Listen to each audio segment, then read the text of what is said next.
आज मेरा रहने गांव पूरा शारदा नदी में समा चुका है। हमारे यहाँ नदी घाघरा कटान पे लगी हुई है।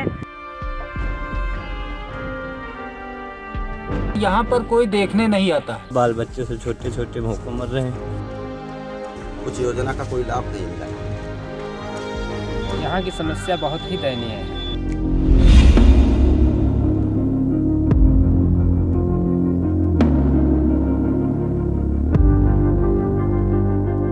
लगभग कुछ 2-3 घर बचे हुए हैं, वो भी कटान की जद में आ गए हैं।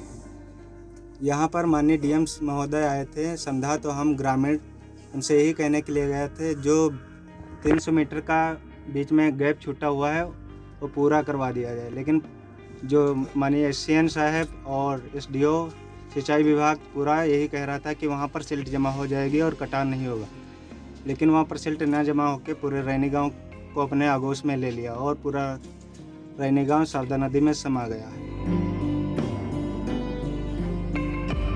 हमारे यहाँ नदी घाघरा कटान पे लगी हुई है और अभी तक कोई भी शासन प्रशासन या कोई भी किसी भी तरह का कोई भी कार्य नहीं है और 3-4 घर गिर चुके हैं। 5-6 घरों पे नदी लगी हुई है, बुरी तरीके से कट रही है। कोई भी ध्यान नहीं दे रहा, ना गांव से बाहर जाने का कोई रास्ता है, कोई रास्ता कंप्लीट नहीं है, ना ट्रैक्टर ट्राली निकल सकती, ना आवागमन बाधित हो रहा। 2 जगह रोड कटी हुई है, कोई भी अभी तक कोई ध्यान दे ही नहीं रहा है। किसी भी तरीके से कोई मदद करने को तैयार नहीं। सब जगह सूचना भेजी जा रही, लेकिन कोई किसी भी हाल में यहाँ दिखाई नहीं दे रहा है।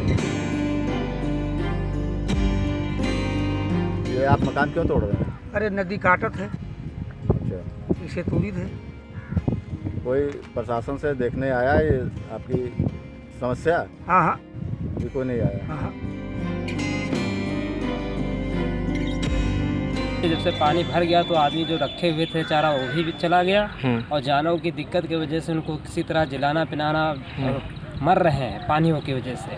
जब मर रहे हैं तो आदमी को में जो पाले हैं तो साइकिल वाइकिल साधन से बहुत दूर से घास फूस लाते हैं। बहुत सुबह निकलते हैं, दोपहर तक उनकी हालत भी गड़बड़ हो जाती है, बीमार हो जाते हैं, सर्दी जुकाम बुखार सकता जा रहा है, उनको दवा इलाज तक नहीं होता। यहाँ कोई ना डॉक्टर आया है और नदी से बहुत परेशान है। बाढ़ से गोड़ पैर सब सड़ गए हैं साहब, कोई इलाज नहीं, पैसा एक भी नहीं। खाना जो घर में था वो भी बह गया, कुछ नहीं रह गया। शासन के द्वारा अभी तक केवल एक राशन किट और 4 लीटर मिट्टी का तेल वितरित किया गया, उसके अलावा कोई भी सहायता नहीं की गई। हम लोग जनप्रतिनिधियों को भी कई बार सूचना दिए, लेकिन उसके बावजूद भी ना कोई जनप्रतिनिधि यहाँ पर आया और ना कोई सहायता मिली और प्रशासनिक अमला भी यहाँ पर कोई नहीं आया। प्रशासन का कोई आ गया तो रोड से चला गया, गांव के अंदर जाता ही नहीं। क्या मालूम प्रशासन को क्या चीज़ है, कैसे दिक्कतें मालूम होंगी उनकी।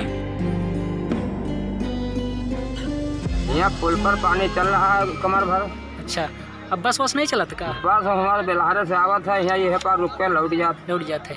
फिर यहाँ से यात्री कैसे जाते हैं? यात्री है डल्लभ से लगे हैं, डल्लभ 4 ठोर इधर से उधर डल्लभ चल रहे हैं। अच्छा, तो यात्री जो मोटरसाइकिल से होते हैं वो मोटरसाइकिल लटके डल्लभ पर जाते हैं। अच्छा, मतलब तो वहीं बैल लगा के अपने हाथ से लगे? बैल नहीं चल पाए हैं, सब अपने हाथ कंधे पर धइ के जुआ तब इस पार जाते। अगर कोई साधन है तो अगर मोटरसाइकिल निकालना है तो उनके 50-60 रुपये लेते हैं, अगर आदमी है तो उनका 30-40 रुपये लेते हैं। अब जो जैसे है, अगर किसी के पास नहीं है तो ये लोग अपने तरफ से बहुत ज़्यादा मदद करते हैं। बिल्कुल ठप हो जाता है यहाँ का आना जाना, और यहाँ से 3 पुल है, तीनों पुल की स्थिति यही है। तो यहाँ की स्थिति वो भी वहाँ की स्थिति है, वहाँ पे तो बिल्कुल तरीके से बंद है, वहाँ जाने के लिए कोई भी रास्ता नहीं है। सभी बाढ़ खंड के अधिकारियों को जैसे प्रशासन को भी इससे अवगत कराया जा चुका है, लेकिन अभी तक किसी भी प्रकार की सहायता यहाँ पर नहीं पहुँची है, न बाढ़ रोकने का कोई उपाय किया गया है। कई घर समय नदी की धारा में कट के समाहित हो चुके हैं और कई घर जो नदी की कटान में है, जद में है। मेरी प्रशासन से रिक्वेस्ट है कि जल्द से जल्द इसका कुछ निदान किया जाए और इस कटान को रोकने का कुछ प्रबंध किया जाए, जिससे कि लोगों की सुरक्षा हो सके।